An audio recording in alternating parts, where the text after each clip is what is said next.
So, hey guys, this is Will for another fun opportunity to share some stuff with you. First things first, the art that was in the title card is not my art. I found an awesome artist on Instagram, and so there's actually a link to their website in the picture. So if you want to check out their artwork, please go do that. It's pretty awesome stuff.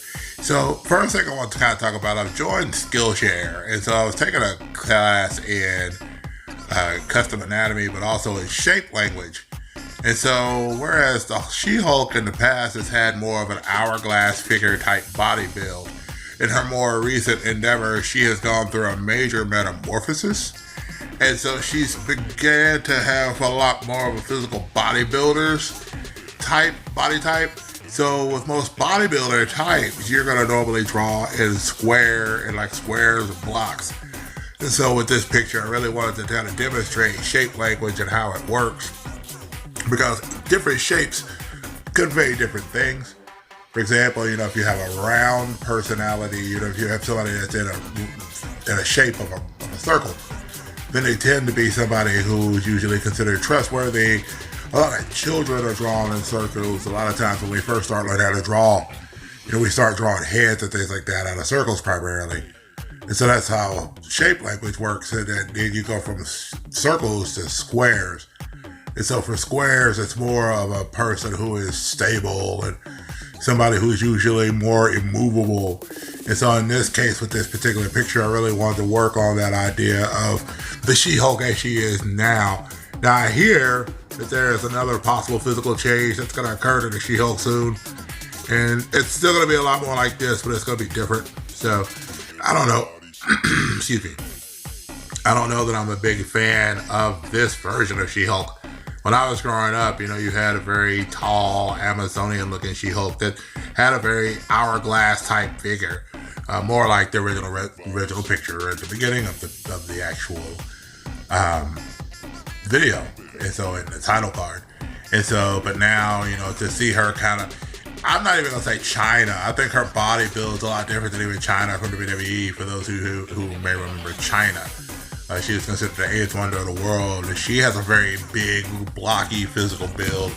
She was a power lifter and did a bunch of physical activities and things like that. And when she got into wrestling, she came in as one of the people working with Triple H at the time to form D-Generation X.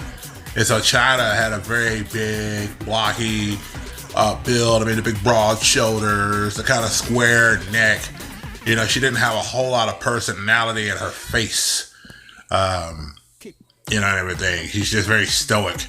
And so when you saw the character, she kind of epitomized that idea of the square body type of somebody who was immovable, somebody who was very blocky, somebody who was very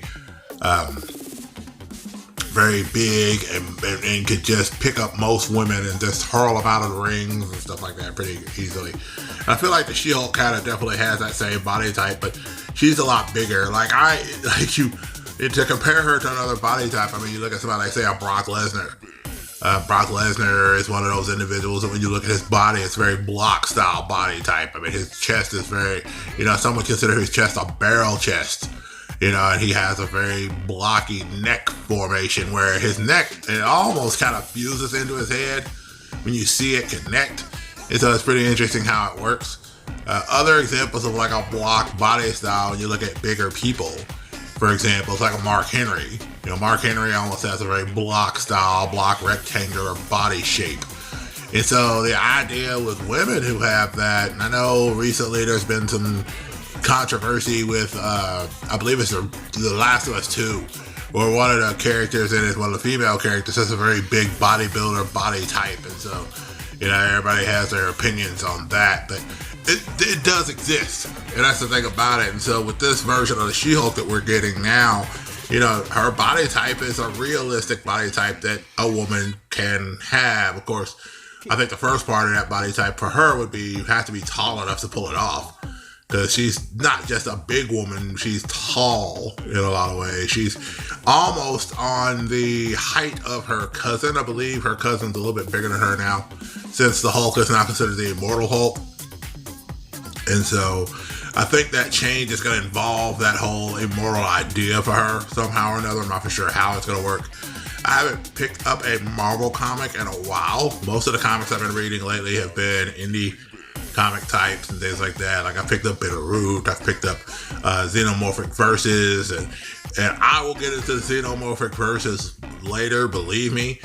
There is a video coming where I talk about the swag I got from the con, and the reason I haven't put that video up yet is because I haven't got everything from the con yet.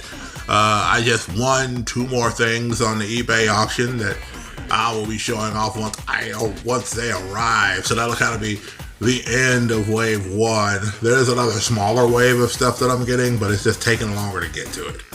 So anyway, that's kind of how that's going to go. So I wanted to share with you a little bit about shape language and how shapes can convey emotion.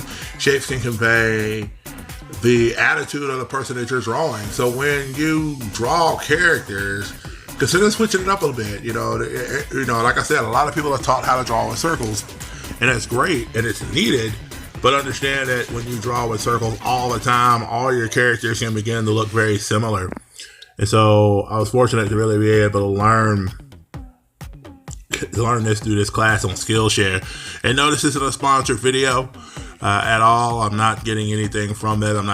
But I would highly recommend Skillshare at this point, just because, especially with a lot of us maybe being at home and not able to get out and go to school and things like that, if you're a student and different things like that, and you're doing classes online and things like that, this is one of those places where you can go get additional help, and it doesn't cost as much as you think it would.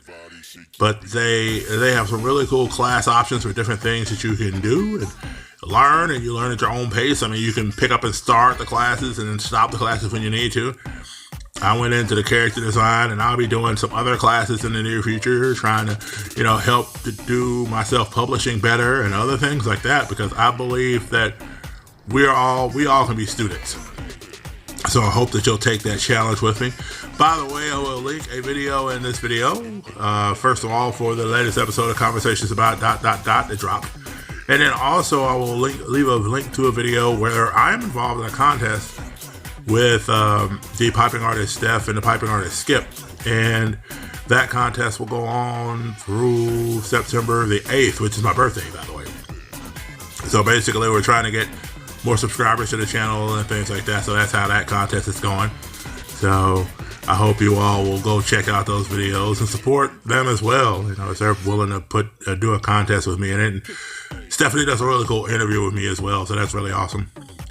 So anyway, thank you so much for joining me. And above all else, guys, be blessed. Be a blessing to somebody. Take care.